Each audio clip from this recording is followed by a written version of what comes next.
శ్రీ గణేశాయ నమః, శ్రీ సరస్వత్యై నమః, శ్రీ గురుభ్యో నమః. వక్లరా వ్యాసప్రోక్త మహాభారత ఇతిహాసం యథాతథంగా చెప్పుకున్నాం. ప్రతి శ్లోకం దాని అర్థం.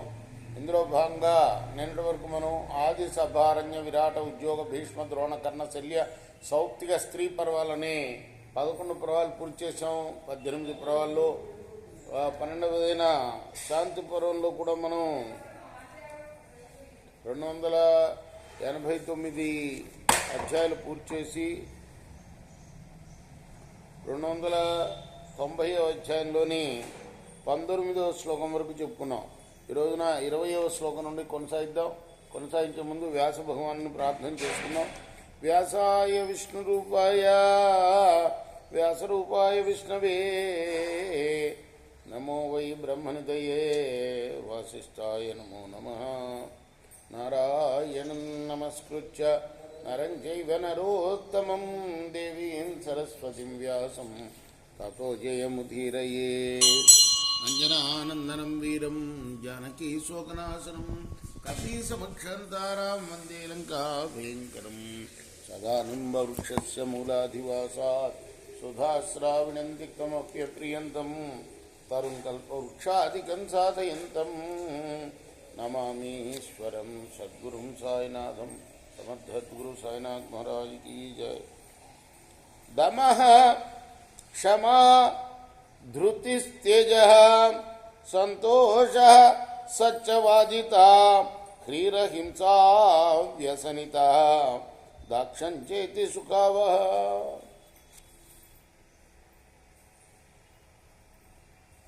పరాశర గీత అంటారు మనం చెప్పుకుండేది. పరాశర మహర్షి జనకుడు అడిగిన ప్రశ్నకి సమాధానంగా చెప్తున్నాడు. ఇదంతా ఇది ధర్మరాజుకి భీష్ముడు చెప్తున్నాడు. భీష్ముడు ధర్మరాజు అడిగిన ఒక ప్రశ్నకి సమాధానంగా చెప్తున్నాడు అన్నమాట.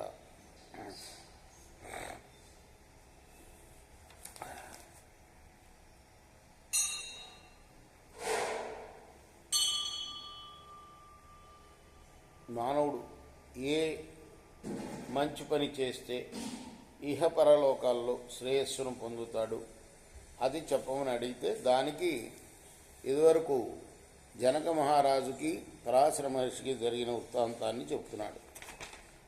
ఆ ఘట్టంలో ఉన్నాం. ఇంద్రియ నిగ్రహం, ఓర్పు, ధైర్యం, తేజస్సు, సంతోషం, నిజం చెప్పడం, అహింస, ఏ వ్యసనం లేకపోవడం, సామర్థ్యం, ఈ 10 కూడాను. ఇంకొకటి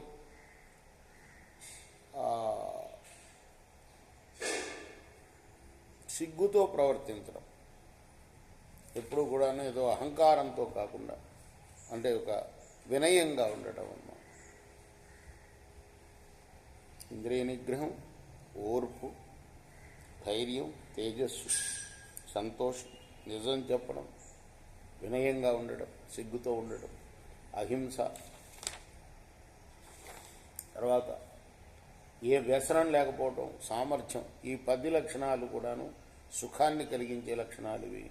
దుష్కృతే సుకృతే చాపి న జంతుర్నియతో భవే నిత్యం మనః సమాధానే ప్రయతేత విచక్షణ.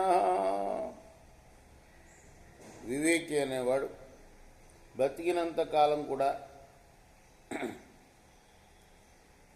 పాపపుణ్యాల్లో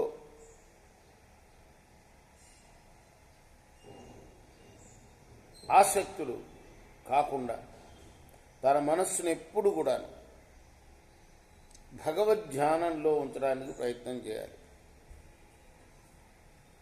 దుష్కృతే సుకృతే చాపి న జంతుర్నియతో భవేత్. పాపపుణ్యాలంటాం కన్నా దుష్కృతాలు సుకృతాలు, సుకృతాలు చేయాలనో లేకపోతే దుష్కృత్యాలు చేయాలనో ఆలోచన లేకుండా ఎప్పుడూ భగవంతుడి యొక్క ధ్యానంలో గడపాలి. నాయం పరస్య సుకృతం దుష్కృతం చాపి సేవతే కరోతి యాదృశం కర్మ తాదృశం ప్రతివిద్యతే.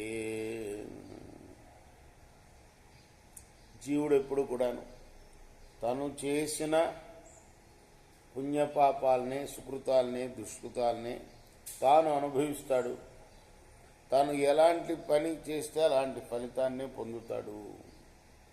సుఖ దుఃఖే సమాధాయ పుమానన్యేన గచ్చతి అన్యేనైవ జనః సర్వా సంగతో యశ్చ పార్థివ.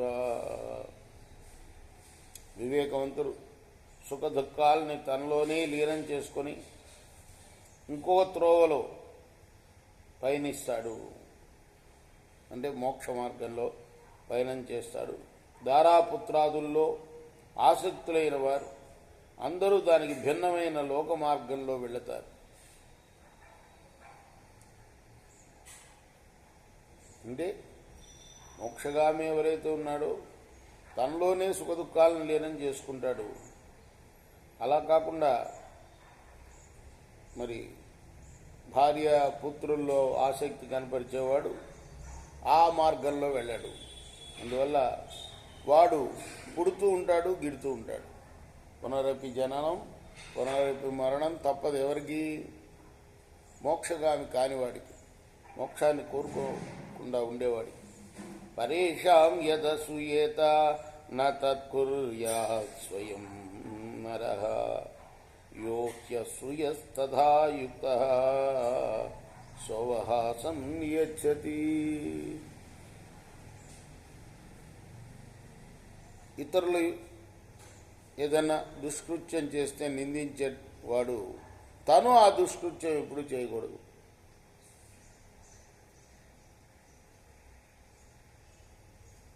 అలా చేస్తే మన లోకనింద పాలవుతాడు. భీరు రాజన్యో బ్రాహ్మణ సర్వభక్ష వైశ్యో నిహావాన్హీన్ నవర్ణో అలసశ్చ విద్వాంశ్చాశీలో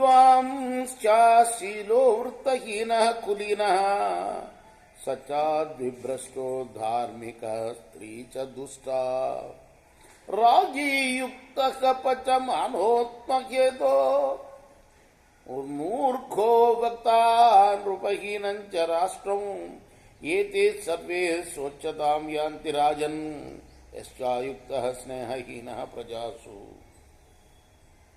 జనక మహారాజా రాసుడు చెప్తున్నాడు, పిరికివాడైన క్షత్రియుడు అలానే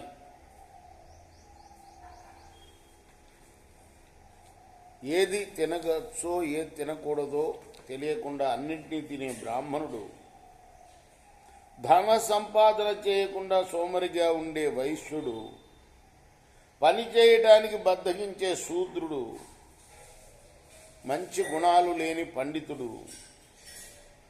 అంటే ఎన్ని శాస్త్రాలు నిలిస్తే ఏం లాభం? సగుణవంతుడు అవ్వాలి. సదాచారాన్ని పాటించని ఉత్తమ వంశానికి చెందినవాడు. అలానే చెడు నడత గల స్త్రీ, సత్యం పలకని ధార్మికుడు,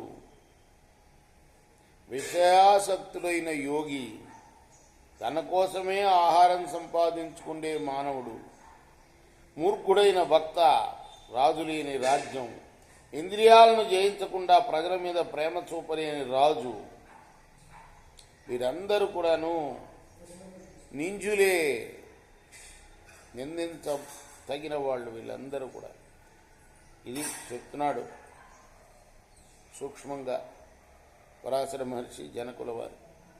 ఇది శ్రీ మహాభారతే శాంతి పర్వణి, రాజధర్మానుశాసన పర్వణి, మోక్షధర్మ పర్వణి, పరాశర గీతాయాం నవత్యధిక 200తమోధ్యాయ. ఇది మహాభారత ఇతిహాసంలోని శాంతి పర్వంలోని 290వ అధ్యాయం. రేపు మనం 291వ అధ్యాయం చెప్పుకుందాం. కృష్ణార్పణము. సాయి కృష్ణ. స్వస్తి ప్రజాభ్య పరిపాలయంతాం న్యాయేన మార్గేణ మహిమహీషా గోబ్రాహ్మణేభ్య శుభమస్తు నిత్యం. లోకా సమస్తా సుఖినో భవంతు. కృష్ణార్పణమస్తు. సాయి కృష్ణార్పణం.